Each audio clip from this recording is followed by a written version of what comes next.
नमस्कार दोस्तों।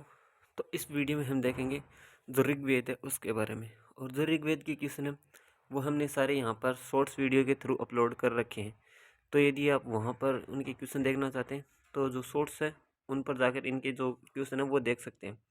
और जो क्वेश्चन है वो भी यहाँ से ही जो थ्योरी कवर है उससे ही पुटअप होते हैं। तो उन क्वेश्चन को भी आप कवर कर सकते हैं। सो चलिए शुरू करते हैं बिना किसी टाइम वेस्ट के।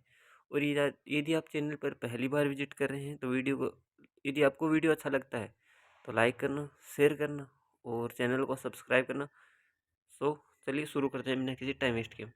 हमारा आज का पहला जो फर्स्ट क्वेश्चन है वो है कि ऋग्वेद है वो सबसे प्राचीन वेद है, यानी कि जो 4 वेद लिखे गए थे उसमें सबसे प्राचीन वेद है वो है ऋग्वेद। एग्जाम में पूछ सकता है कि कौन सा वेद सबसे प्राचीन है, तो वह है ऋग्वेद। अगला क्वेश्चन है ऋचाओं के क्रमबद्ध ज्ञान के संग्रह को ऋग्वेद कहा जाता है। तो एग्जाम में क्वेश्चन आ सकता है कि ऋग्वेद क्या है, तो जो ऋचाएं हैं उनका जो क्रमबद्ध ज्ञान है उनके संग्रह को हम ऋग्वेद कहते हैं। उसके बाद इसमें जो ऋग्वेद है उसमें 10 मंडल है, 1028 सूक्त एवं 1000 यहाँ पर 28 जो लास्ट है उसमें शायद मिस्टेक है, वो है 10,462। तो इसको मिस्टेक को आप करेक्ट कर लीजिएगा। 1044 नहीं है, वहाँ पर ऋचाएँ वो है 10,462। उसके बाद अगला क्वेश्चन क्या हो सकता है कि इस वेद से आर्य की राजनीतिक जो प्रणाली एवं इतिहास एवं ईश्वर की जो महिमा उसके बारे में जानकारी मिलती है।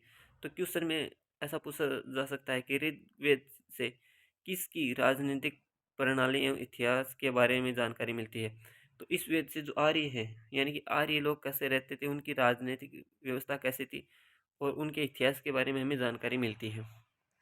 अगला क्वेश्चन है विश्वामित्र द्वारा एक क्वेश्चन पूछ सकता है या हमारी जो थ्योरी वो क्या है कि विश्वामित्र द्वारा रचित ऋग्वेद के तीसरे मंडल में सूर्य देवता सावित्री को समर्पित प्रसिद्ध गायत्री मंत्र है।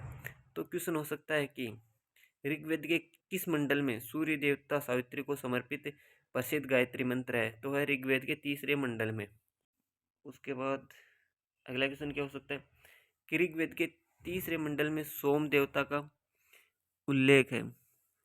शायद यहाँ पर भी ये हो, यहाँ पर करेक्शन है, ये है ऋग्वेद के 9वें मंडल में सोम देवता का उल्लेख है।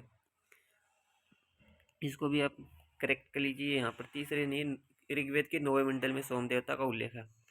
अगला क्वेश्चन हो सकता है क्या है कि ऋग्वेद के 8वें मंडल में हस्तलिखित जो ऋचाएँ हैं उनको खिल कहा जाता है।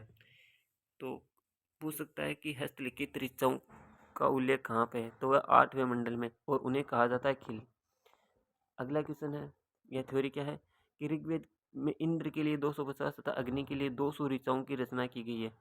तो ऐसा पूछा जा सकता है कि इन ऋग्वेद में इंद्र के लिए कितनी ऋचाओं की रचना है, तो इंद्र देव के लिए है 250 तथा अग्नि के लिए है 200 ऋचाओं की रचना। अगला और जो हमारा आज का लास्ट पॉइंट है वो है ऋग्वेद में जो प्रयुक्त अगन्य शब्द है उसका संबंध गाय से है। तो पूछा जा सकता है कि ऋग्वेद में प्रयुक्त अगन्य शब्द का संबंध किससे है, तो 4 आपको ऑप्शन गिवन हो सकते हैं। तो जो अगन्य शब्द है वो गाय के लिए प्रयुक्त हुआ है।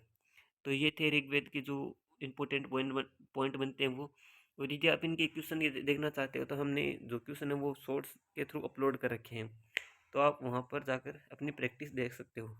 So thank you for watching this video.